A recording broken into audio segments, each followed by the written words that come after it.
Welcome, everybody, here to the X-Bomb Sports Live Show. My name is Andrew Valentin, and I hope you all are having a wonderful Wednesday. We are coming to you live here from the Illinois Media School here in Lombard, Illinois. Again, wherever it is, day or night. I hope it is just right. And as always, we are back after taking a week off because I was El Sicko. But that's okay, because we have back with us the immaculate man himself. Oh, so beautiful. Oh, so wonderful. Should be dressed with Dijon all over. Mr. Drew Gwillem, folks. Mustard? I prefer ketchup. We can do ketchup if you want. Ketchup's better. I was not the one to suggest that. Especially not Dijon. Yeah, well, not a little spicy. Dijon mustard's the worst mustard out there. You're going to make some people mad, I think, my friend. But It's all right. fine. That's, to each his own. Slap some ketchup on it. Absolutely. Well, Drew, I'm glad to have you here, my friend. It's good to be here Absolutely. after a week off. Yes, I'm sorry again, everybody. I apologize. I didn't want to do it, but Yeah, it's all your fault. I know. for getting We're sick. a little bit behind. We're gonna catch up here. It's okay. People get sick. Yeah, I know. They forgive you. Thank we you. forgive you. Thank you. I Actually, there's appreciate nothing really to forgive. it. No, It happens. what can I do? I didn't want to get people sick, folks. I get it, but That's the responsible move. yes, I would think so. But we're back. We're gonna do some recapping here to catch up with everything. So, Drew, are you ready to do this, my friend? Yep. Then let's get to it. Because what we didn't talk about last week, so we're going to talk about now this week, and that is the Super Bowl. Yes, Super Bowl last week came and went, and just as we all predicted, of course, Kansas City once again coming out on top in what was a very riveting Super Bowl, I have to say. 38-35 final score. Patrick Mahomes, Super Bowl MVP. What else would you have expected, I guess? So Right. right off the bat, Drew, on the get-go, the Super Bowl, your thoughts, your take on it, your emotions throughout the game, everything, man. I thought it was a great game overall. Seeing from start to finish, really, obviously the score is high. Yeah. A lot of people wanted to see. There's a lot of talk about, was Philly really as good as they are? You Mhm. look at the teams they played, even the quarterbacks they faced. Right. When you see those lists of things up, Yeah. Kind of makes you think. it makes you think. I do think they were as good as they are. If they obviously scored Okay. 35 points, they're right in this. It's a game of adjustments. It's a game of two halves. It's a game that doesn't always go the way you want it to. Right. You try lots of things, and they don't always work. And on the other end, you're playing against one of the best to ever do it already in Patrick Mahomes. Yes. Seeing him go down, getting hit with that ankle again, and then seeing what he did after that in the second half. I don't know. Say he didn't take a pain-killing injection, but the pain he looked like he was in before the half, I don't know. If he says he didn't, I got to believe him. He Steroids. doesn't seem like the kind of guy that's going to be making things up. But overall, awesome game. It was great to see what Mahomes did. Some of those touchdowns were just very easy. Yeah. Very easy. Which is fine. Good for them for scheming guys wide open, and bad on the Phillies defense for basically giving up 2 touchdowns on the same play. Right. Guy wide open. Yeah. So Philly's a really good team. I think they're going to be back to this point. Jalen Hurts had himself a hell of a game. Absolutely. A hell of a game. Yes. The guy is for real. The guy is going to have a bright future leading this team going forward. Mhm. I think he can even make more of a jump even going into next year. The guy works his butt off. So I think having a guy like that leading your football team leads for a bright future.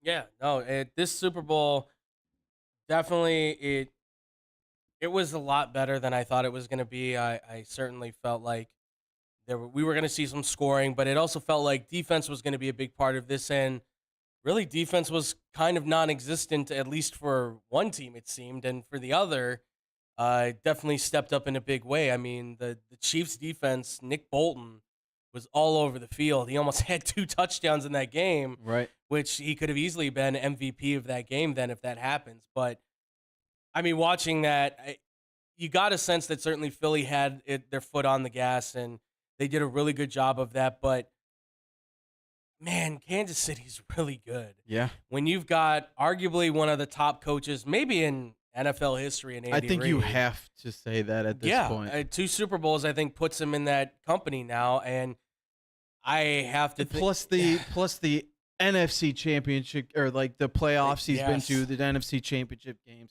and now AFC playoffs and AFC championship games they've been involved in. Yeah, It directly relates back to your coach. absolutely. Yeah, and then Nick Sirianni, even himself, he's an offshoot of Andy Reid via Frank Wright, which, it's like you still have inside knowledge almost of this guy in some Right. ways. So it was interesting to watch how him and Mahomes obviously worked down the field. They did a great job. They did fantastic to be able to move the ball, and their game plan was perfect. It was absolutely, I think it was absolutely perfect. They found guys wide open. I mean, it was all the guys you would have never expected, right? Except Right. for Sky Moore. He got a touchdown. Didn't get MVP, which would have been great for that card, but did get a touchdown. So hopefully we can see more of him in the near future. But I was blown away by how good that team was. And just like you said, for Philly, I do think that defense is for real. But I can see the argument to say where you look at the quarterbacks, you look at the teams, it definitely made me look at it and say, all right, their schedule certainly was easier than most. And this was, I think, because had San Francisco had a healthy Brock Purdy, maybe things would have been different. Who knows? Right. Great scheming, great coach, all that stuff. But this is probably the best head coach in the NFL with the best quarterback in the NFL, period. There's nobody else that's coming close to this guy right now. And obviously he took him apart. And he gets Kadarius Toney, he gets Sky Moore, you got Isaiah Pacheco. They got everybody in the game plan that needed to work. And obviously Travis Kelce is unstoppable. Yeah. But overall for the Super Bowl, obviously it was pretty impressive for you, Drew, and for myself, and I'm sure for many others. Was there anything for you watching the Super Bowl, obviously pertaining to maybe like the refs and stuff, that you thought were playing a bigger factor in this, or do you think that this was more of just a happen of circumstances kind of thing for the Super Bowl? I am getting the feeling you're referring to the pass interference call at the end. Yes. It definitely deflated the game. Okay. What could have been a super exciting ending Mm-hmm. really deflated the way it ended. Okay. But even the Eagles player, Bradbury, admitted that it was a penalty. Right. So when the players coming out and saying it, I don't know what there is to argue about. Yeah. I get it. Fans don't want that penalty called so they can see an exciting ending. Mm-hmm. But you can't do that. Right. You can't just not call something because you want to see an exciting end to the game. They Right. have a job to do. The players have a job to do. Don't grab them. Yeah. It's So, it's really as simple as that. There's always going to be calls in every single game. At some point, there's going to be a call where you're questioning them or you're like, Right. what the hell was that? What are you looking at? Mhm. So it's just the way it goes Yeah. until they find an ulterior way to either review it more Mhm. or some other way, Sky Judge or something, to get these calls more precise and on point. Yeah. This is the way it is. Yeah. No, I'm totally right there with you. I mean, as soon as James Bradbury comes out and he's like, "Yeah, I held him." He's like, "I just hope they weren't gonna call it." I think we all understand, like, because I said, like, in the moment of that game for Joseph Asai to get that call in the AFC Championship, I didn't think it was right, but I get why they call it, right? I understand.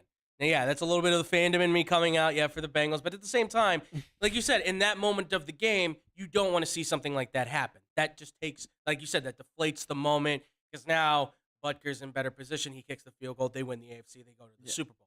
Who knows how it plays out if the game just goes the way it is. The Eagles have way more time on the clock Exactly. to try and drive and do what they do. So. Absolutely. So, and that's one of those things where you're watching that Super Bowl and you're just hoping like that's not the case. And obviously, look, Juju did fine for what it is, but like, I mean, of all people, really, that's the guy. TikTok like, boy. Yeah, exactly. Like, it's him.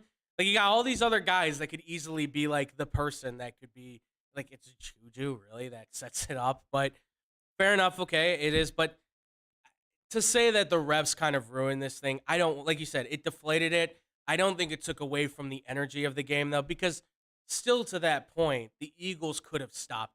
They Right. could have made a stop, but Their defense didn't do much of anything. yeah, for whatever reason, Bradbury and Slay looked like they were completely out of sync. C.J. Gardner-Johnson was not a factor at all, like people thought he was going to be. So Kudos to Spags getting his defense ready, which he seems to always do with this Yeah. team in the playoffs. They may not have the best season, but come playoff time, they are ready to go. And credit to those players for playing. especially with all the guys they were missing from like that previous Super Bowl run, like they only have a handful of guys that are like, you don't have Tyrann Mathieu, you don't have Chardavius Ward, you don't have you're missing some of your defensive linemen from that previous stage, right? I mean, Chris Jones, Anthony Hitchens, I think were the two guys that I can remember being a part of that defense. Otherwise, you had like Watson out there playing corner, right? And Snead, guys that we don't think about at all for this Chiefs team. And yet they all did their job. They all played really well. They all looked fantastic. So I give props to that Chiefs team, absolutely. But real quick, before we're done here with the Super Bowl and we move on to the more current events, Drew, the Chiefs got 2 in 4 years now, and Philly was just right there. You said you think Philly's going to be back. Do you see the Chiefs possibly building this to be a dynasty, you think? Or do you think? As long as they have Patrick Mahomes, they're going to be around. Okay. Just simple as that? Yep. Okay, that's fair. That's fair. Yeah, it's really hard to work against them. It is. I mean, they're favored right now. If you have Andy Reid, come on, Andy Reid's not retiring when you have a unicorn and Patrick Mahomes. That's true. As long as you have those two, they have a great organization. Philly has a great organization too. They do. That's why that leads me to think that they'll be back to this point. Absolutely. Kansas City has a great organization. This year, he thought that they were going to be not as great of a team because of the offensive losses. Tyreek Hill, maybe not having the best running game. Clyde Edwards-Helaire hadn't been what they had expected or thought he was going to be. Yeah. They don't skip a beat. He throws for over 5,000 yards. Win a Super Bowl. Yeah, it's well, and what's crazy is that the Chiefs might be losing some guys on 1-year contracts, but Philly apparently is losing like 6 of its players possibly to free agency, including their star running back Miles Sanders, some of their offensive linemen, and some of their better defensive players, which certainly could have an impact, of course. But it does feel like these are two teams that we're going to see for a long time, at least to this point. But I mean, look, even if Andy Reid retired, I'm not saying Matt Nagy is the fixer, but I think he could at least like not crash the Ferrari. Don't go there. I don't want to. Don't go But there. I think he could at least be the guy that's like, just don't crash the Ferrari. Okay, fine. Like, I don't see that being an issue at all. I think Kansas City, like you said, as long as they've got Patrick Mahomes, that's a huge step for them to always be able to say, we've got the best in the game. Yeah. Can't be outmatched. And they've got maybe the best tight end, potentially, too. Travis Kelce, I'm on full record of saying way back in the day, I think he's going to be the greatest tight end of all time when it's all said and done. That guy is amazing at what he's able to do. So. Yeah. But it was a Super Bowl. It was interesting. It was fun to watch, and I cannot wait for next year's. It's going to be very exciting to see who comes up. Bengals. Let's get to the free agency and the draft Yes, first, okay? yeah, We're not going to jump right to No, next year's no. Super Bowl. We're when not. The Bears are in it, you know. I'm just making jokes. There's no way no way possible. Listen, you never know. It's going to be a whole new season. Yeah. Their odds are like plus 10,000 right now. I put money on that. That's why I said let's $2. let's get to free agency. Let's get to the draft. I have a question for you. Yeah. To go back to the NFC Championship game real fast. because No, we're talking about the Super Bowl. Tom. I understand that, but How far back do you want us to go? Let's go back. Why to are you living in the past, Tom? 1985. Super Bowl champion Chicago. Did you say Bears. 1985? Yes. Okay. Turn his mic. Cut to break. Yeah. What's the question, Tom? I saw on Twitter, it had to have been last week, that a lot of the 49ers staff believes that if Brock Purdy hadn't gotten hurt, that it would have been them in the Super Bowl. They do. Do you guys think that they would have had a chance if Brock Purdy hadn't gotten hurt? Absolutely. Yeah, they would have had a They would have chance. a chance. It would have been a lot closer. I don't think, because again, outside of Trent Williams, that offensive line is kind of a mismatch of guys that are kind of put together, and that defensive line really gets after it. Hassan Riddick was all over the place in that game. It's really hard to beat them when they're pressuring your quarterback, even if he had been healthy. He's a rookie. That's a lot for you. I mean, they're hitting him no matter what, right? Yeah. Even the late hits, he's going to take some late hits. Like, they're going to smack him. So I also need you to admit that I was right on my one bet. Shut up. No, I need to hear it. No. Live on air. Come No. on. Come on. You didn't think it was going to happen. You didn't think a kicker was going to hit the upright. So me and Tom watched the Super Bowl. We're watching it. He had made a bet about the goalpost, the ball hitting the goalpost on a field goal. I said there's the likelihood of that is not going to happen here. I doubt it will. These teams are too good. And of course, the first field goal, Butker hits it right off the post.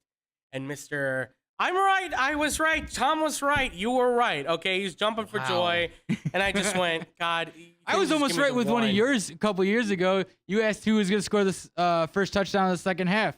And I said it was going to be Gronk. And Gronk had a wide open pass with no one around him. And he dropped the ball. That's Yeah, true. I lost money on that one. Oh, we all lost. We all lost money. Everybody lost money because no one wants to listen to me. Moving on. Sometimes for good reason, though. Yes, but like you said, we got free agency. We got the draft coming up. We're going to get into more of that. We're going to be talking here very soon because when we come back from break, we got Bears to break down, folks. We've got some news we got to talk about here. That's coming up next here on the X-Bomb Sports Live Show. Hey, watch your mouth. Wine. I'll just put a quarter in the swear jar. Once it's filled, we get a Coors party after work. I've been drinking Coors since my college days. The cold draft taste is second to none. Yeah, worth the recorder, am I right? You know it, mother. Hey, You get those reports done? yeah. No. You, sir.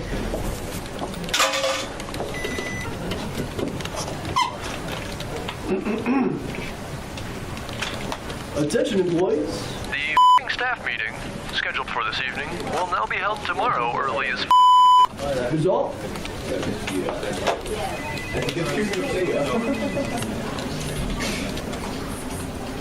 Dudes, we're only 75 cents short. Oh, shh. Boss. Hey, sir, go yourself. You're fired!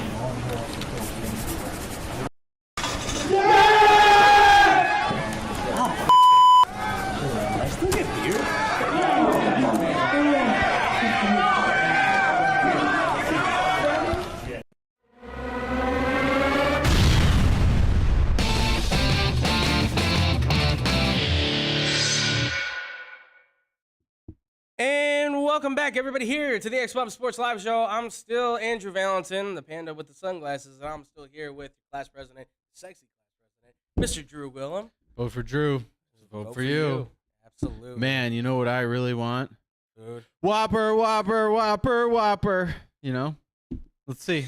Well, that's a test run. This is just a test. So if you're just watching us now on Facebook, if by any chance you see us go off, We'll know why now. we'll know finally why. Yeah. Does anyone want to give us an answer the first time around? Thanks, Facebook. Double bacon junior Whopper. You're singing it so good. God. Ah. You're welcome. Free advertisement. Yeah, well, that's the only one they're getting now. Yeah. Well, Otherwise, see. you're paying for the rest of it. Otherwise, we're going to have them call Facebook and harass them Yes, for giving them free advertising. absolutely. Yeah. Yeah, no free ads on this show. But we do have to talk about one team that we love to advertise quite a bit on this show, and that is the Chicago Bears. Because they have some big news. So, Drew, you ready to get into the big news for the Bears? Yes, I am. Then let's do it. It's We're exciting. talking about it, folks. It's official. The deal is sealed. The Bears are officially buying Arlington Heights Park for $198.4 million. Yes, that's right, folks. They are getting that bid finished, done, finito. So the park is now theirs. Now the question becomes, when will development happen? What will be the next move? They've already come up with some concept art. This is kind of the older concept art. To try and find that virtual stuff was impossible. But obviously, if you have seen it, it's looks like it's going to be a pretty nice kind of up-to-date, modern day. You can only hope so. You can only hope so. But if that's anything close to the concept, obviously, Drew, with the sale finally going through, I mean, we've talked a lot about this kind of stuff, the move and everything. How excited are you for this move now that they finally purchased Arlington Park? When would you hope that they would finally break ground on this? And how do you think the fans in Chicago are now starting to take this? Well, as far as like planning goes for a stadium, I don't have a clue. Okay. So that needs to happen first. They need to plan the whole thing out. Basically, they just got the property. They know it's theirs. Now starts planning. That's going to take some time. Yes. How long? I have no idea. Right. Hey, can you tell Lori Lightfoot that because she still thinks they have a chance to keep him in Chicago? Apparently, she's not too bright, Yeah. and apparently didn't care to try and keep them here until they decided to try and buy the property. Yeah. So She can just go to your office, stay there, quit pretending like you care about the Bears now. Right. Too little, too late. But she had an interview with Eddie Barstool. I don't care about Lori Lightfoot. Let me finish my Tom. story, and then you can go off even more on a rant on her because I want you to go off. He's gotta yell. She said. Gotta yell. She said in this. Did you take your medicine today? Never. Okay. No wonder we're on it. Squirrel. I know. Don't do that. She said that they weren't able to talk before the purchase was finalized for some legal issue. They were doing everything off the books. And she says that as long as she can win the election next week, that all cards will be on the table for them to redo Soldier Field and put a dome in. And it also sounds like Redo, not own. well, yeah, and that's the thing. Right. It also still won't own it. It also sounds like they're still gonna just redo Soldier Field to begin with. But they should. They here's- should redo Soldier Field and make it an entertainment district there for the people of the city since they have concerts there anyway. Here's another thing. Speaking of that, in that aspect, she said that concerts are going to thrive more in the city of Chicago than they would in Arlington Heights, where the Bears are going to build a stadium, where they could build a big stadium. That's to seat fine. Way Concerts more people. can thrive all they want in the city. They should be more prevalent in this city. But see, I don't understand. Like, that logic doesn't make sense to me because would you rather pay tickets for even a sporting event, Cook County taxes, or Arlington Heights, which I think is... I'm sure both sides will do their own thing. Well, yes. Yeah. But I do think that more concerts should happen in the city. That's just, I know they have venues outside of cities and elsewhere, but as many concerts as I've been to, most of them have been driving to the city. Yeah. So Absolutely. I get that. I understand that. That doesn't mean that Arlington Heights won't have the same type of thing going on. They're going to have I mean, I don't know what their plan is, obviously, because they haven't planned it yet, of what to put in there, but like just all kinds of ideas. Like the options you have are the endless. options are endless because you can put whatever the hell you want on your property. Concerts, Final Four, Big Ten championship, Casino, football, sports casino. book, all those kinds of things. You could have all kinds of events in there and everything. It changes. And again, like you said too, they don't own Soldier Field. Right. Parks Department owns that. Do you know how much the value of this franchise will be once they do have their own stadium that they own that's state of the art like they're going to plan on? $5.5 billion right Yeah. now. They get this thing in. They're going to close to double it. Yeah, well, that's what they said. There's in the first 3 years, it's estimated they could be worth anywhere closer to like $8 or $9 billion.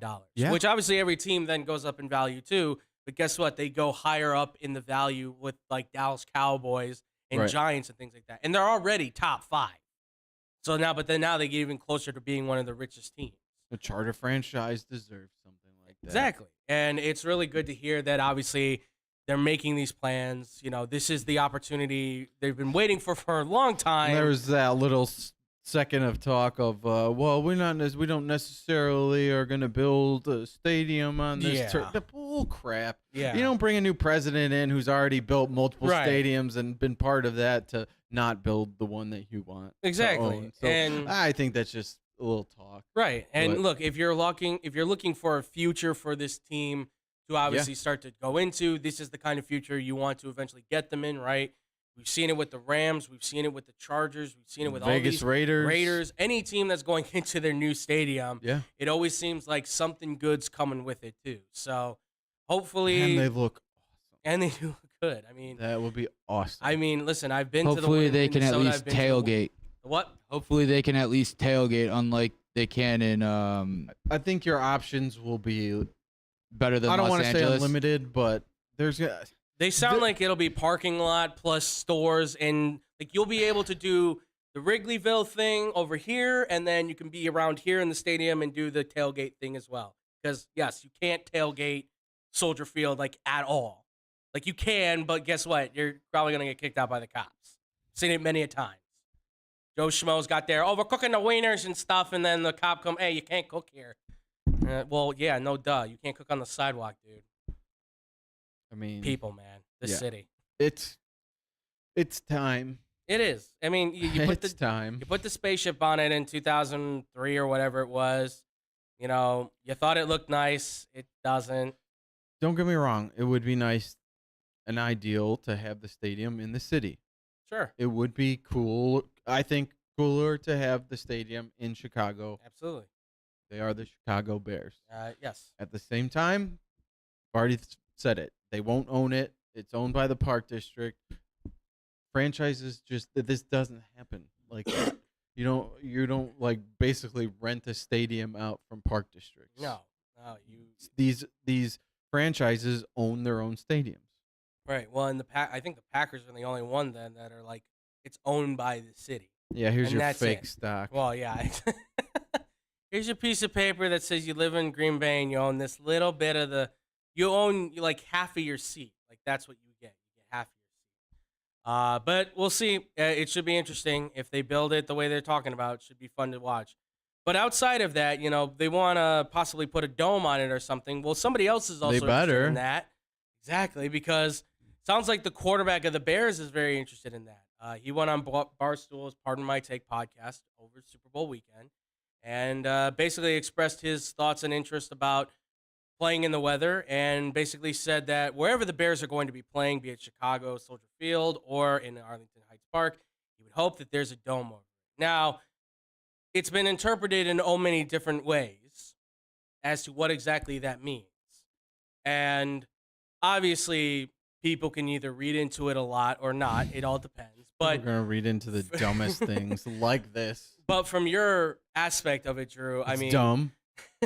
Continue. Sorry. We hear about this from Justin Fields, and obviously there are the rumors swirling about that there are still potential buzz going around about him being traded out. Do you Good. think? I'm glad they're talking about it. Yeah. Okay. So, do you think then that Justin Fields could be saying this potentially to have his input with the stadium, or do you think this is maybe something more on the level of trying to see if the Bears aren't going to give me the promise of the job, that I'm going to try and get my way out? Even outside of that, how do you see this playing? I don't see there any way possible that he's saying these things to try and get his way out because they're not giving him a promise. He wants to be here. He's proven enough to go forward with him. He's 6'3", 230, right around there. Mm-hmm. Why? I don't know why they would get rid of that when he has a overly strong arm. Yeah. His junior year of college, I understand it's college, but Mhm. what happens when you put weapons around him? He had 40-something touchdowns and 3 interceptions. Mhm. Okay, that's a passing quarterback, everybody. If you throw for 40 touchdowns, that's a passing quarterback. He just needs more around him. He needs more time in the pocket to be able to make his reads and throw without getting his ass kicked. And receivers that can get open. So you have to add weapons around this guy. He wants to be here. It's Okay. clear. It's clear. It's obvious. They're going to read into everything. I'm glad there's talk about him possibly, they might trade him and take Bryce Young, Yeah. because that's how you up the price of that first overall pick. Mhm. If there's no talk about them moving on from him and taking Bryce Young, then why the hell would teams try and jump up and trade? Why would the Houston Texans want to possibly try and trade up one spot to get a quarterback that, if they know that, the Bears are staying pat, they're Mhm. not going to. The only way would be is if other teams like Indy or whoever is trying to move up further and jump the Texans, and then you can start playing them against each other Right. and get even more. But Fields, I don't think he necessarily is a guy that feels like, oh, I need a say in what's happening with the stadium. I don't think that's the case at all. I think he's just on an interview and saying what he prefers. He would prefer to play in a dome stadium. What he even further explained that it's not the cold that got him, it was the wind. Yeah. And it's the wind that affects your passing more than the cold or the rain or any of that. But most teams have a dome on them now. Right. It's nice to not be as a fan out there, and you'll get more fans in the stadium if you have a climate controlled area where people can go. I think everyone blows out every little comment these players make out of proportion constantly, and they read too much into everything, and I think this is more of the same. Okay. All right. Well, let me ask you this. Because obviously, when you look at this Bears regime, obviously we have made note constantly that they didn't draft Justin Fields. The emotional attachedness may not be there as it was possibly with Ryan Pace, who I still believe just did this because he was trying to save his job. It wasn't really, does this fit the Bears? But obviously last year he showed he's a very talented player. He's got the skill set that a lot of quarterbacks now, people are looking for, mobile, able to run. Faster than everyone. Right. He's faster than everyone. As a quarterback, 6'3", 230 something. He's faster than everyone at that size. Absolutely. And he's not a running quarterback, but the fact that he can do that adds another level to a quarterback's game. Right. Well, and I would hold off on saying whether or not he's a quarterback I would think he's a quarterback who can run rather than a running quarterback. But last year he was more of a running quarterback. Out of necessity. My question, though, I would ask you, and for anybody else that wants to this, because I've asked a few people on this.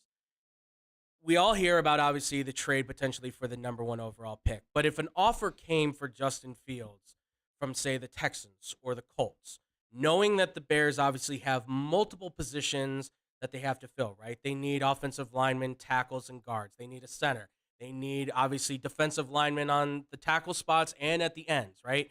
I'm not saying it's the priority, but they do need some help at linebacker, especially at the outside linebacker spots. Knowing that they have not with Sanborn. Well, yeah. Come on. Well, Sanborn's more of, I think, their inside dude, but yeah. He certainly Sanborn covers plays a lot of ground. everywhere, Yeah, okay? Sanborn plays all over the field. Yes, and providing that he obviously continues to grow, I would say you have your middle linebacker, your mini Brian Urlacher, let's say, or something to that nature, right? Man, that'd be cool. That'd be cool. But if an offer came through from the Texans, like I said to somebody, if the Texans said they offered you the 2nd overall pick for Justin Fields, right? The Bears keeping their number 1 pick, but you give Justin Fields to the Texans for the 2nd overall pick. You take that 2nd overall pick and you flip it for more picks to, let's say, like Philadelphia. Now, I'm not even saying the Bears take a quarterback in this draft, but what the hell are you doing then? What the hell are you doing then? I'm saying to build it. I'm saying this, Trevor Simeon's going to be your starter? No, I'm not saying that. I was saying this in the term of you would sign Garoppolo to be your quarterback bridge this year, next year. You're making me want to throw up with this talk. And then you would go get Caleb Williams the year after. Now that's he is overrated because they can stop. They can either biased. trade. No, I'm not. He's They can either overrated. trade their 1st round pick and get a ton of picks back for them. They may not necessarily get an overhaul of picks.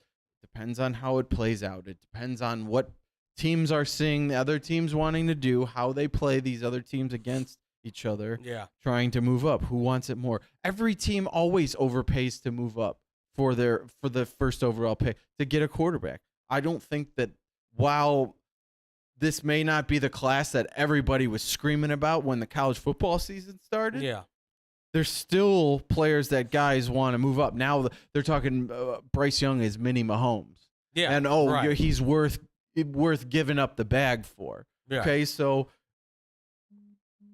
it would have to be a absurd offer for me to want to get rid of Mahomes for a 5'9", 5'10", 185, 190-pound player, because that player would be dead behind that offensive line last season.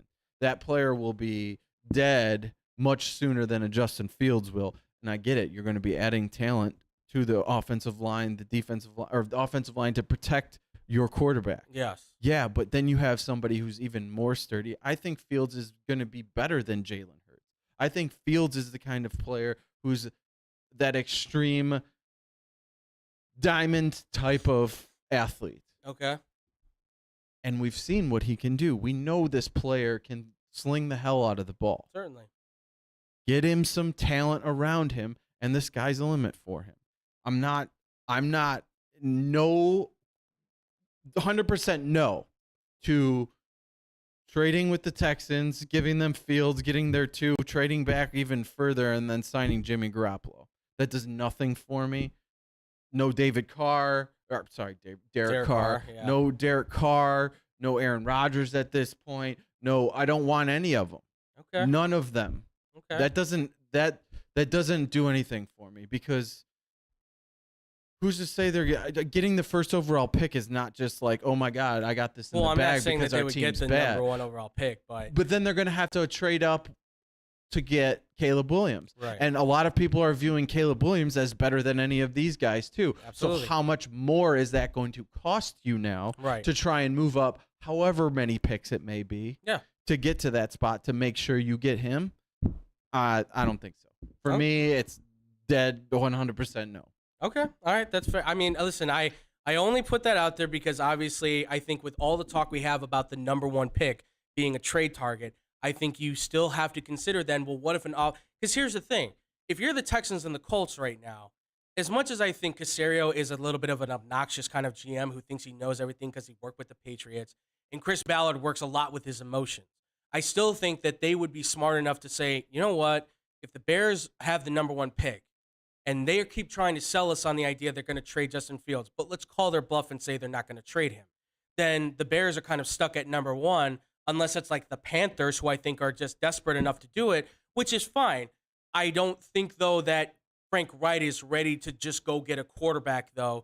I think he seems more likely to say, let's give it sounds to me, at least, from where I hear, he wants to give Matt Corral his shot with Sam Darnold, see what they can do, and then go into next year and potentially take a quarterback, because while this year's quarterback class looks like it could be good, next year's is supposedly going to be better, and then you have the year after that with Drake May, and hopefully the year after that if Arch Manning's the real deal.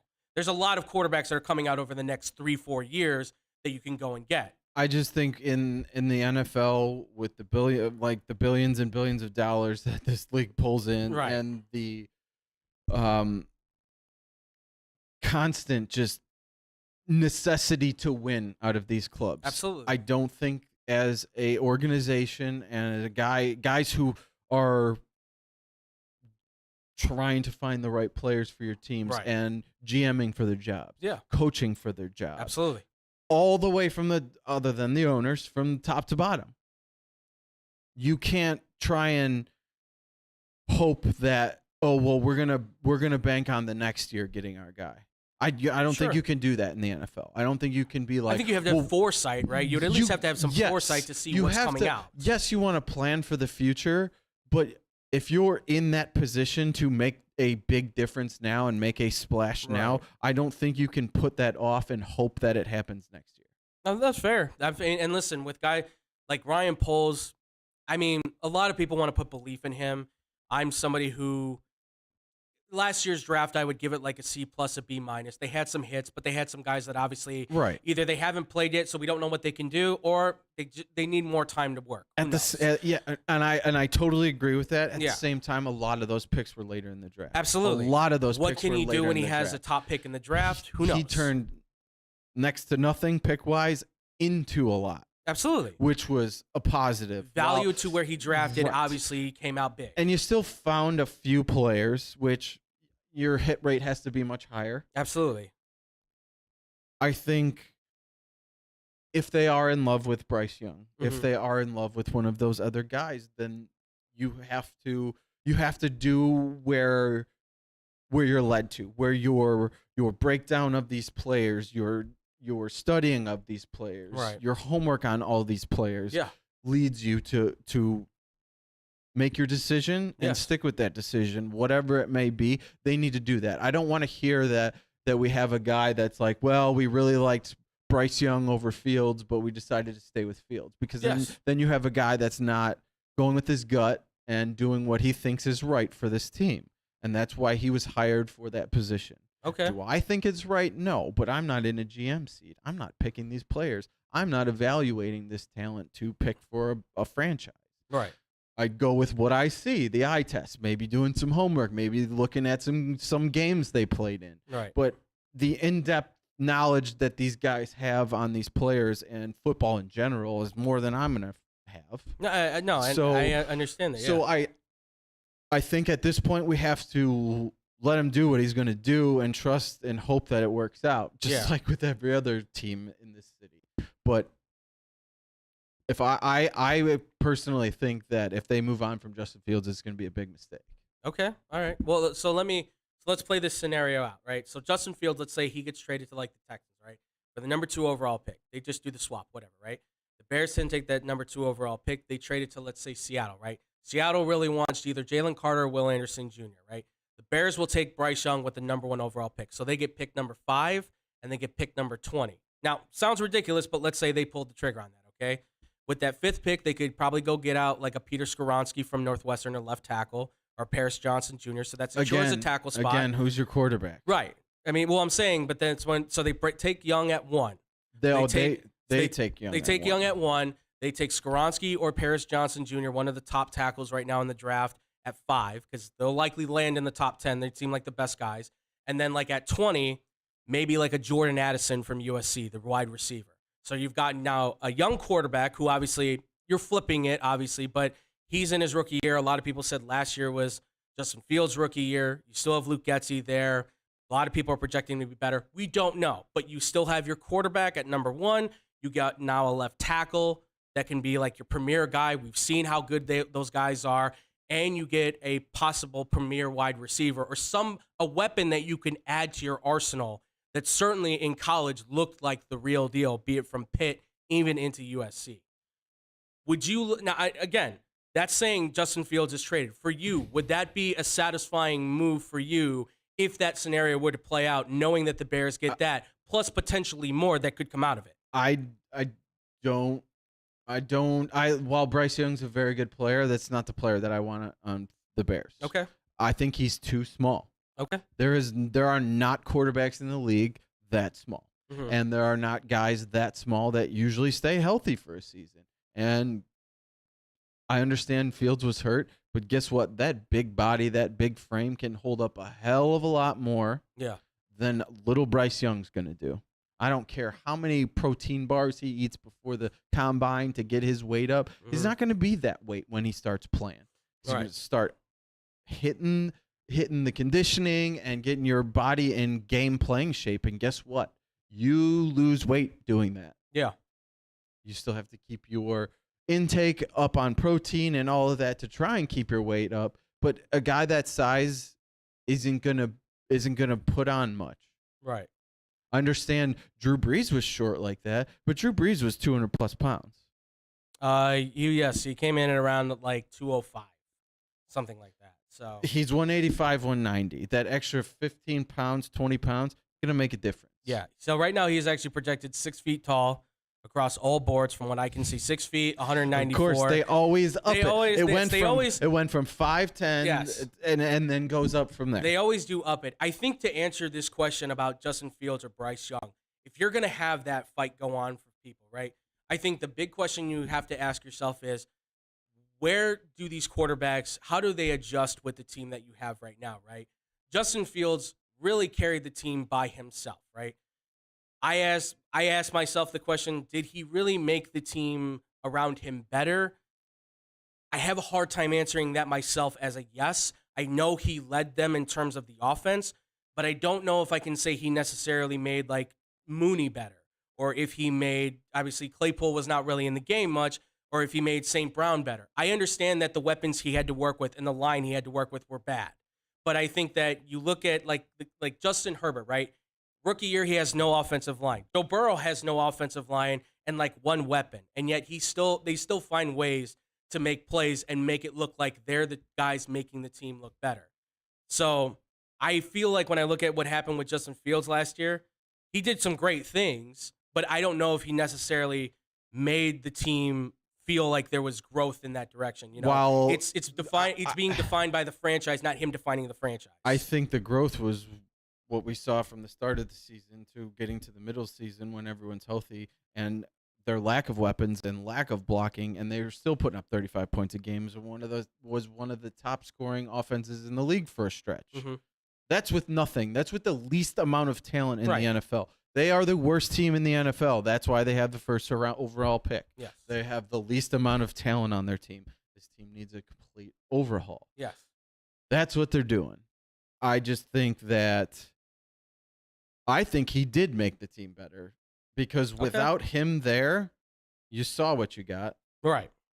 Without him doing what he did, you don't have that. You don't have 35 points a game. Yeah. While it wasn't a ton of throwing, while he did a lot with his legs, again, poor talent around him. Guys don't get open. You can't throw him the ball with a defender on him. If they can't get separation, that defender is going to pick the ball off. That's why there's been those turnovers. I don't know. I don't think that taking Bryce Young is the move. No, I only asked the question because obviously this is going to be the story leading up even into the draft until there is a definitive answer from polls or somebody that we'll find out on draft night. Exactly. That's We're when the gonna definitive answer will be. Absolutely. Is when we find out if they traded out of that first overall pick and or not. I think we still won't know until we see more what's on the table come the season. Not preseason, not training camp. I'm talking this season because that's where we'll see if Luke Getsy sticking around for the second year with Justin Fields plus whatever else they can add to the team. He'll be pans out. Like that's all going to be a determination by the time the season starts. Is Matt Eberflus the guy? Did Ryan Poles make the right moves? That's all going to be solved by the start of the season. I don't think Eberflus is going to be the long term. That's kind of the boat I'm in. I think Getsy is a guy that's. He could be the guy that maybe. I know he's going to be gaining interest, especially if he does more this coming year. Right. But if Fields shows a lot more growth, he's going to be in very high demand. And then what do? Do you try to keep him around? Or I give that guy, yes, he's had some mistakes. He's a first-time offensive coordinator. Right. But the fact that he was able to do what he did with the offense and adjust and make it to the point where they were scoring 35 points a game tells a lot about the guy. Because he knows how to make adjustments. He knows football. He basically catered the offense to your player, which we scream for constantly. Yes. Because guess what? That helps your players. Absolutely. That helps your team. Helps your offense. Yes. And I believe that's what he did, and that's why they got to that point. All right. Well, yes, Tom. Yeah, so you guys are all wrong. We already know how the draft's going to go. CBS Sports has already told us the Colts are going to trade with the Bears, and they're going to draft Anthony Richardson out of Florida, #1 overall. You know, I stopped listening to you when you said that Caleb Williams was overrated. He's overrated. He's overrated. You're a golden domer that's just jealous because he's you don't have overrated. Go watch him actually play. You said the same thing about DJ Uiagalelei. I did watch Caleb and Williams you said play, DJ and Uiagalelei was he's going to be the amazing. future Bear. Caleb he's Williams not. is amazing. Caleb Williams is overrated. Caleb he's another Williams is DJ amazing. Uiagalelei, as you say, and he's Caleb going Williams. to be a terrible NFL All right, quarterback. True. As a Michigan fan, is Caleb Williams, you think, the real deal or not? Because clearly this man is speaking blasphemous terms. Now, I want your honest opinion because I know you can separate your fandom away from said issues with other teams. From where you stand with Caleb Williams. I think he's a really good player. I think he's a stud. I want to see more in those big games. Okay.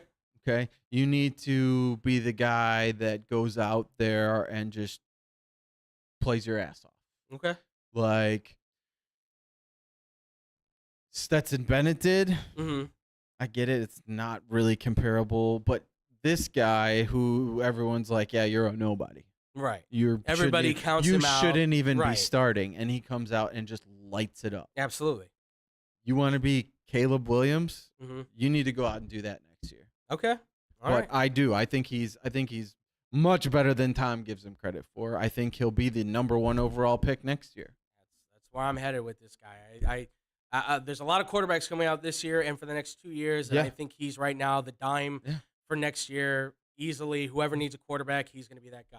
And I think if he were available this year, he would be. He'd he be would be a number one yeah. over these other guys. That number 1 overall pick would be way more valuable. Like that, but at this point, the Bears probably would have been able to make a trade because above Bryce Young and above those other guys that are in this draft, he sits atop. There's everything about him from arm accuracy, mobility, vision. He does it all. Footwork, it's all there. I think this year that if Fields was in this draft, he'd be the number 1 pick. It's very true. Yeah, and that's possible. And I think so. Especially after the year he had coming into the draft. Sure. I also think C.J. Stroud is a better quarterback than Bryce Young. That's up for that's so debatable. Definitely, he had a great season. Yeah. He's got more of the size, and then again, another quarterback you don't think of as a running quarterback. That's what he did in the playoffs. Look, he ran his ass off. I've heard everything from C.J. Stroud being compared to Russell Wilson to possibly Dak Prescott. I've heard Bryce Young being compared to Kyler Murray or Minnie Mahomes. Yeah, or Minnie Mahomes. But I've also heard Tua. So take it how you want it. Obviously, we're gonna find out how these guys do. Yeah. I do want to say this: Will Anderson Jr. got compared to Von Miller, and if the Bears are gonna stay at number 1, wouldn't you love to have a Von Miller in his prime? I'm just saying that's a really hard one to pass on. So, Or if they're at 4. 4. Or the thing is, the Cardinals are going to probably stay at 3 Right. unless they get an offer. It sounds like from the Panthers, which is who they want, because I think they want DJ Moore. That's what from what I've understood from the people I've talked to. They want DJ Moore, so they will probably only look to trade with the Panthers to go to 9, so that they get DJ Moore, and it solves a lot of their issues and make Kyler happy.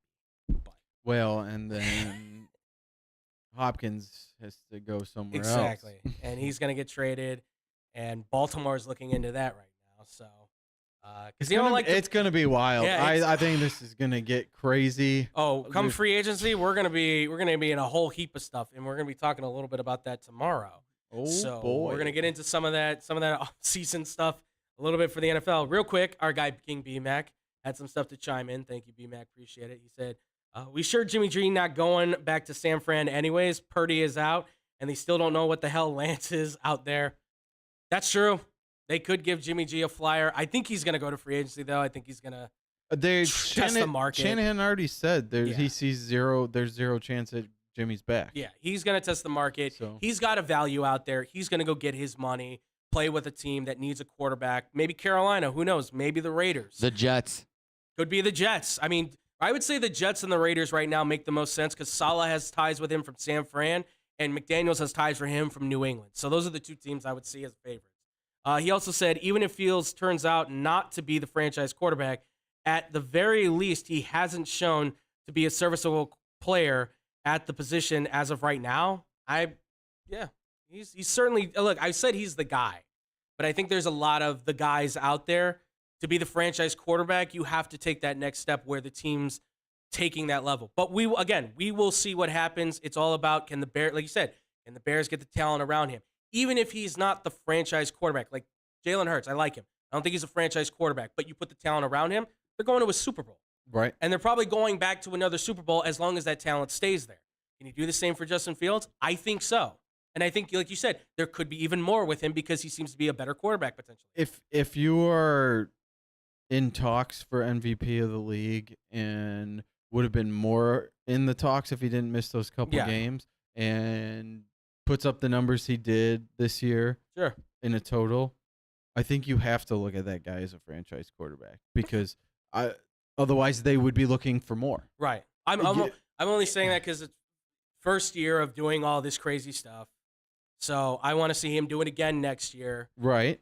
But I will say top 10 quarterback by next year's list. He's in mine. So yeah, I'll give him that prop. And I think Fields can be better than that because I feel like Fields has a better arm. He's a better runner. Yeah. Hands down. Yeah, I agree. He's a better runner than tons of running backs in this league. That's true. So roll with him. Win games. Put the talent around him. Not many young quarterbacks without direction come out and light things up with no talent. And at one point, the dude was putting up 35-plus points a game at times. Yeah. I think that's enough to see what you have going forward with more guys around him. Look, as long as you get the W's, I think you get the job. And I still think this number one pick is going to go for a lot. I'm not expecting them to get 4 first-round picks. No. I mean, it would be nice, ideally, if somehow you can work something to have a first-round pick from a team where you'll be picking early next year, along with your pick. Yeah. I think they'll make some jump, but a team that's going to be maybe worse than them next year, and have that early pick and try and get some other stud in here for them. I mean, Ryan Poles has to be the best car Marvin salesman. Harrison Jr. Be nice. Yeah. Well, Ryan Poles has to be the best car salesman in the NFL to make sure that number one pick can be flipped, and then he has to continue that going into the draft. If he does that, I got to give that guy then a lot more props as being a GM, and he's going to raise up the rankings of best GMs, especially if he can turn the team around to possibly get 8-9, 9-8 with a playoff berth.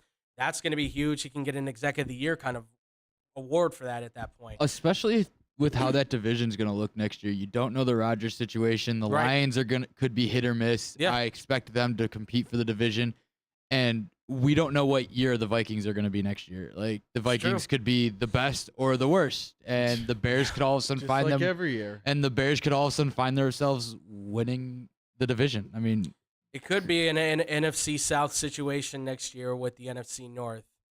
I think that's going to be a depending. tough task. I think the Lions are getting better. You don't know what you're getting out of the Packers, but watch the Lions win the division next year. They could. Look. Plus, they have early draft picks again this year. It would only Fill be out that justice. defense some more. It'd only be justice for the Lions to win the NFC North next year, and then somehow find a way to have the Royals win the American League Central in baseball this year, just so Andrew would suffer. All right. Well, Tom's done talking. Do you hear this nonsense? I know. I don't know the why Royals. Why do we give him a mic?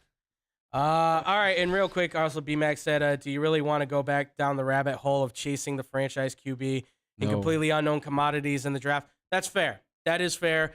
We all know it's a hit or miss thing with the draft. It's a gamble. You're rolling the dice to see what you can come up with.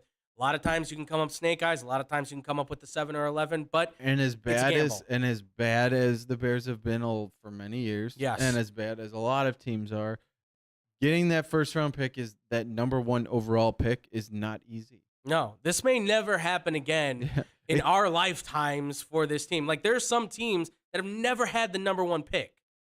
There's like 3 teams in the NFL that have never had the number 1 pick because they've always found a way to be just competent enough to not be that bad. Right. So I agree with you. BMAC. I just put everything on the table, I think, measure it out, and take what you think is going to be best for the franchise. And I think the people will follow behind you, or as Bears fans do, they'll just yell until they're blue in the face. So either way, we will find out. This has been good Bears discussion. I'm glad we could do this. We're going to find out more when free agency happens. And when we do come back, we're going to get into that team on Drew's head right there, the Bulls, because we got to talk about we got to talk about a certain move they made, plus some news that came out, and discuss what the future may be for this team. That'll be coming up next here on the X-Bomb Sports Live Show. Man, are you still working out? It's like 1,000 degrees. Intense heat is nothing. To get an intense workout, you gotta be intense. Our friend here is getting an intense workout with the intense cool of his Hydrotech Cool Breeze shoes. Which brings your feet a cooling sensation that is the best on the market today. Can only be explained with one word. Intense! Whether you're working out hard or just taking a stroll, these shoes have got your back. Or I should say, your feet. Aren't these shoes intense? Maybe a little too intense, but there's no doubt they're cool.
And welcome back, everybody, here to the X-Bomb Sports Live Show.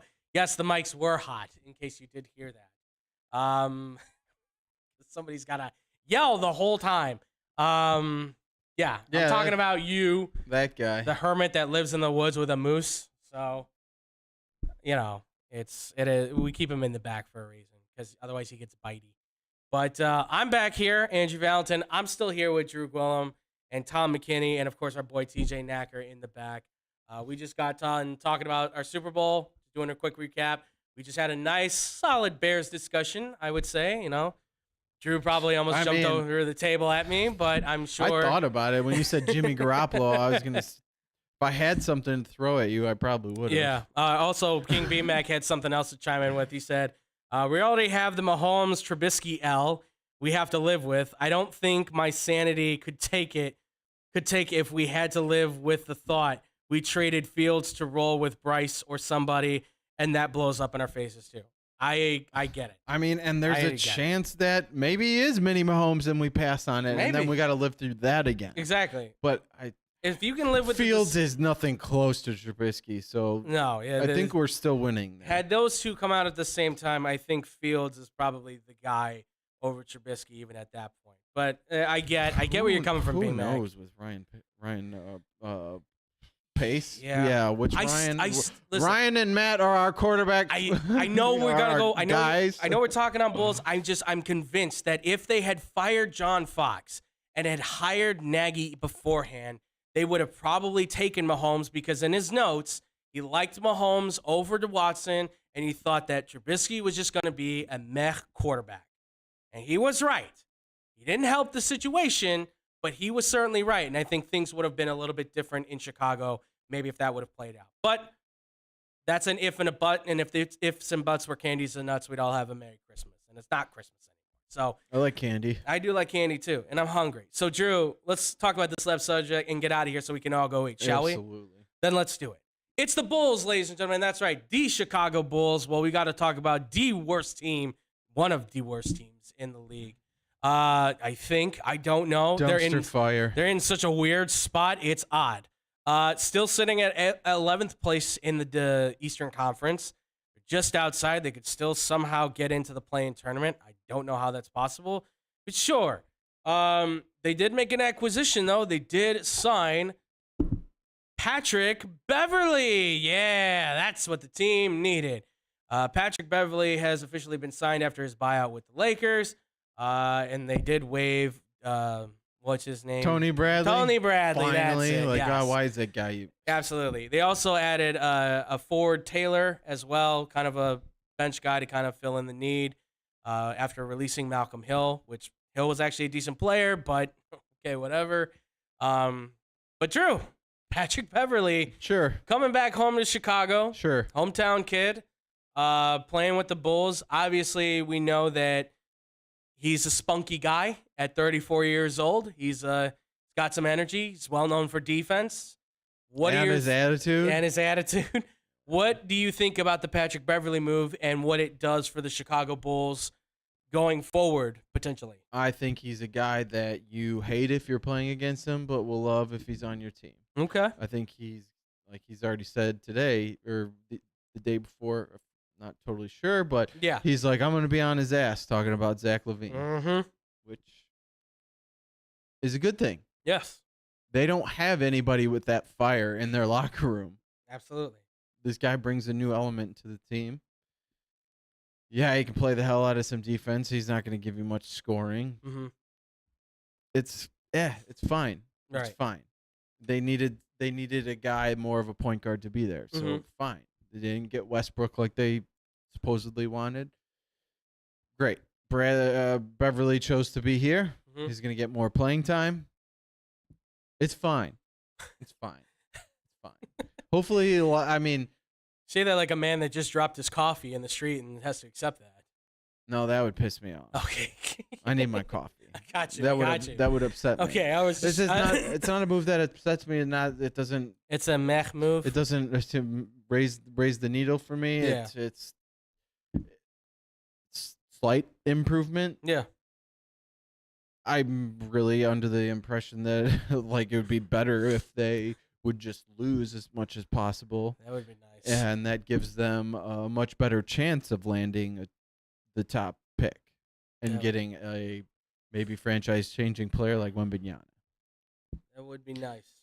That would be very nice if they could get Wembanyama. That'd be nice, but it is what it is. Right. It could lead to some fun Bulls games again instead of crap. It'd be nice. It'll be nice to see his fire hopefully lit under some of these players on this team who are just like, like Patrick Williams just doesn't seem like he ever has any emotion out there. No motivation kind of stuff.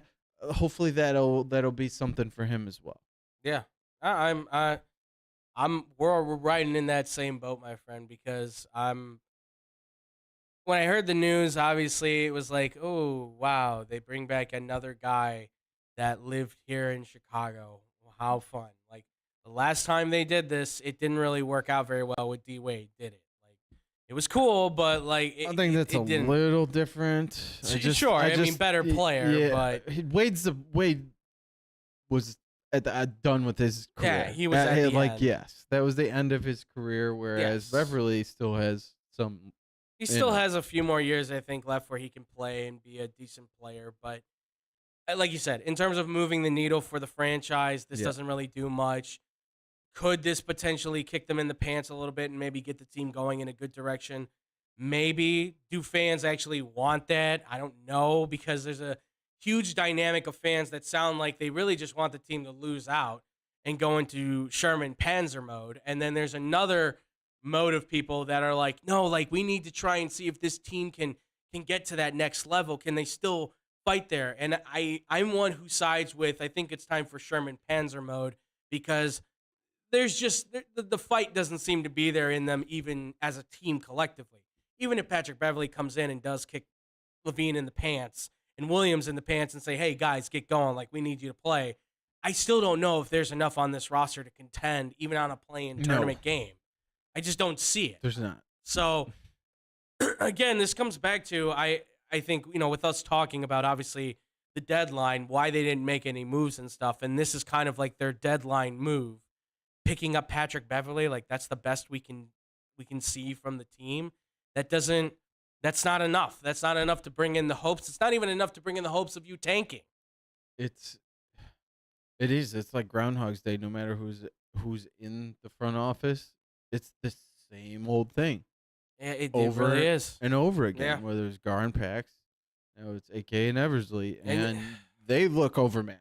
They don't seem like they have it together. And that's what I fear, is that everybody says, like, why aren't they talking? This is the same thing we got from the old regime. And it leads me to believe that perhaps this either has to be that there's some weird disease in the building that's causing them to be like this, or we got the GOAT, so the rest of your lifetime for this organization is just screwed. It's the Bobby Lane curse, right? That said the Lions ain't going to win anything for 50 years once they traded him to Pittsburgh or something like that. It's some curse like that. Or the Billy Goats curse, right? That haunted the Cubs for years. It's that kind of thing. Or this is Jerry Reinsdorf basically saying, we're not going to talk to the media. You're not going to say anything because they don't need to know anything. And if that's the case, then you need to screw the owner over and say, well, we have to put something out there because otherwise they're going to start turning on us.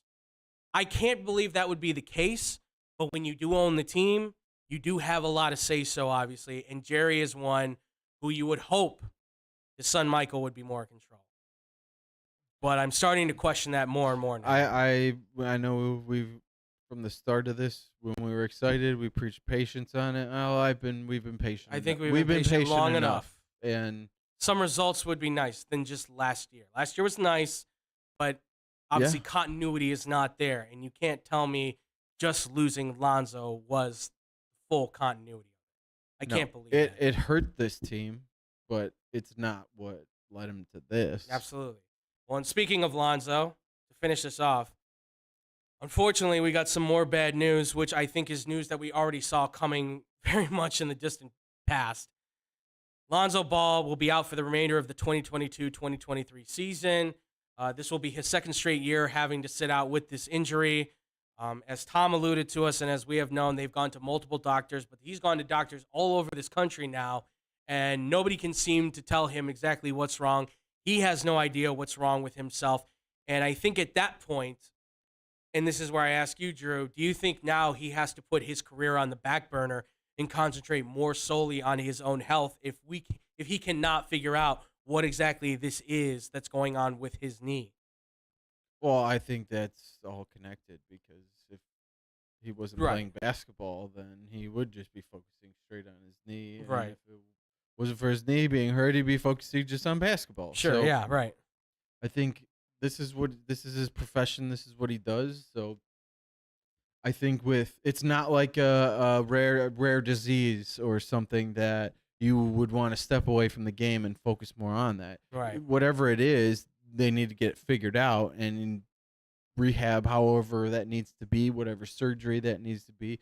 Maybe they don't figure it out. Mhm. Maybe he's done playing basketball. I don't know that he's necessarily going to play another game for the Bulls. I don't know that that's going to happen at this point. Right. But I think he's still got to try to get it figured out and come back and play basketball because he still has enough left in him if they can work that out. Yeah. And if it is that rare, it may just take too long. And by that point, there may not be anything for him to come back for. I would love for him to come back, Yeah. but I don't think that's going to happen. And I think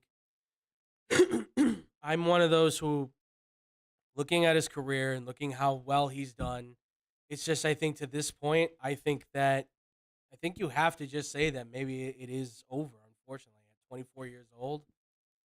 I don't ever want to say that about a player, but you're going 2 years now into this and you still have no inkling of what this could be. And until you can find that out, you don't know what the cure can be or if there is a cure. I hope it's nothing as serious as like a disease or anything like that. I hope this is just like, it's just not healing properly because I believe it was Odin and Bowie, both guys who are big guys, centers. Sam Bowie continued to have his leg break the same time over and over, and they said it's just not settling. And eventually they had to put the titanium rod in his leg, and he couldn't play anymore after that, right? Odin had to have his knees replaced. I mean, he literally had to have his knees replaced.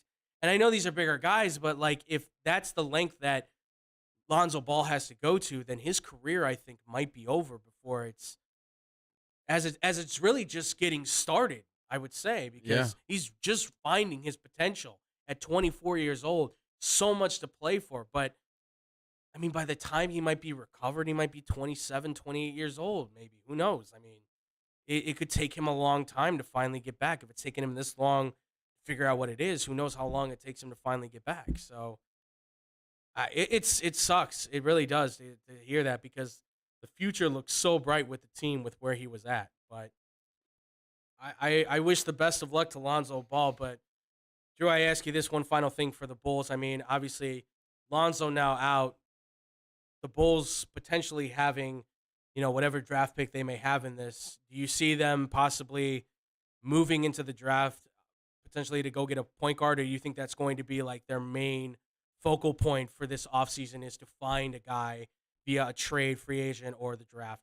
Where do you see that? If they don't tank out and you get a top 4 pick, then it's going to Orlando. Right. So I don't believe they have a second-round pick either, so they won't have picks. Yeah. So if that's the case, then you can't do anything. Right. So, no, I don't see them. If they don't have picks, All right. what are you going to do? Like, what are you going to trade a guy to move up into the second round or move into the second round? And then what does that do for you? DeMar Levine give you something back. I mean, I know that's dismantling the team at that point, but where is this Bulls team going then, I think is the question, right? Right. So it's going nowhere right now. Yeah. It's just they're in that weird basketball limbo where it's like, man, they're just good enough to get in there, but they're just bad enough to also bottom out. Unless they tank out and somehow get super, super lucky and get the first overall pick or even the second. I've already said I'm putting it on record. If they get the number 1 overall pick, I will. It's rigged. Yeah. Well, if that does happen, I will run around naked and jump in snow. I will do that. Whether you want it to happen or not, it'll happen if they get that number 1 pick. So I'm putting that on record.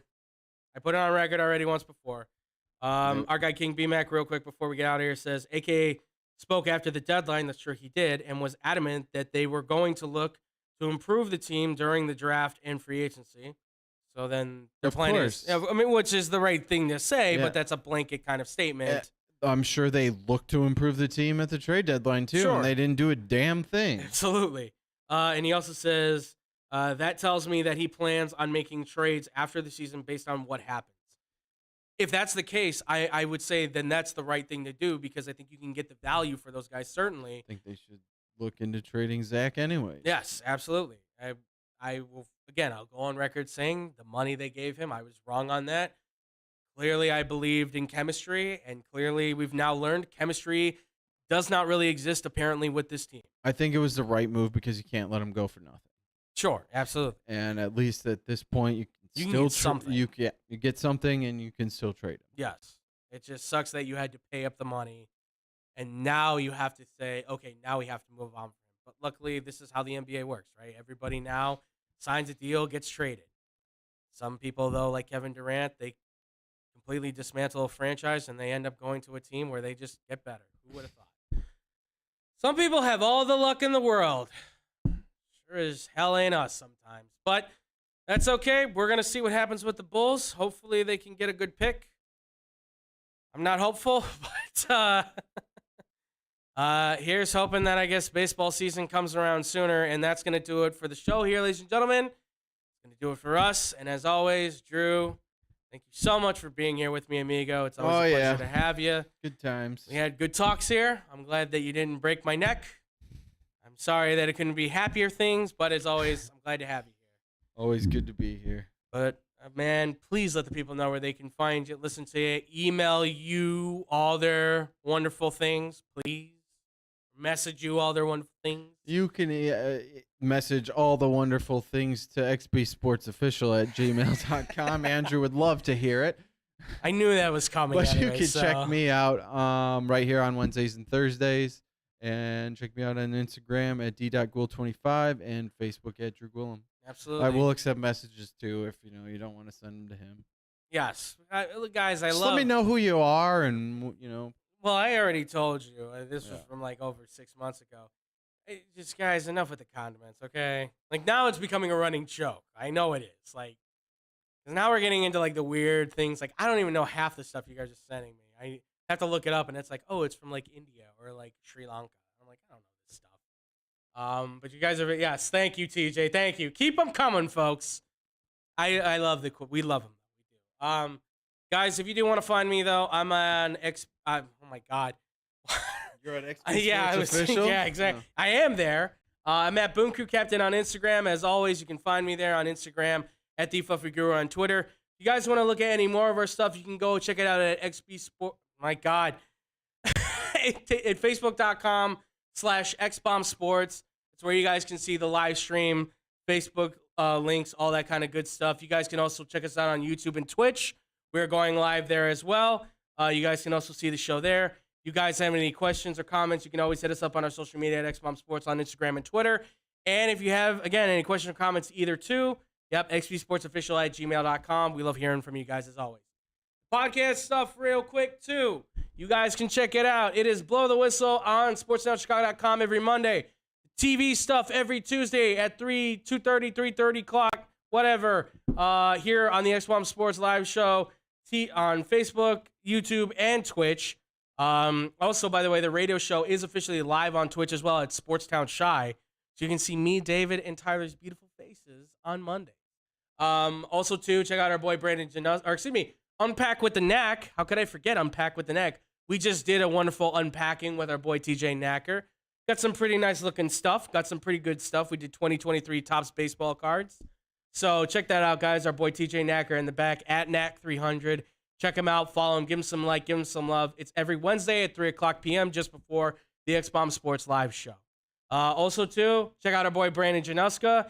He's down at 94.3 WMKR doing the Genuine Country Radio Show. You can also hear him at Spotify at Baseball Banter with Brandon. While you're on Spotify, also check out Money Motivation with Hannah B. An awesome podcast you can find on all streaming platforms for podcasts. You can also listen to her at 102.3 XLC The Afternoon Drive. You can also hear her on the radio as well at 96.7 The Star, doing the morning show with the Eddie Volkman. They're doing an incredible job, guys. Please make sure to go check them out. You can also check out our boys at The Parlay, theparlay.com. It's Tony Lopez, Kendall Gill. They're doing great stuff talking about MMA, boxing, all the combat sports stuff you need. It's, again, at theparlay.com. And if you need any tips or tricks for your help in the fantasy football world for next season, we got you on that season when the fake football guys come back around next year. So be on the lookout for that, guys. It's the Fake Football Guys on YouTube or at hashtag AskFFG on Twitter as well. And with that, ladies and gentlemen, we'll get out of here. We will see you tomorrow. Drew will be hosting. You'll be here tomorrow? Yeah, I should be. Okay. All right. Drew says That's the plan. Yeah, see, that's the plan. So Drew will be in here hosting. I will be co-hosting with the man himself. And we'll see you guys tomorrow. So as always, much love. Peace out, Boom Crew.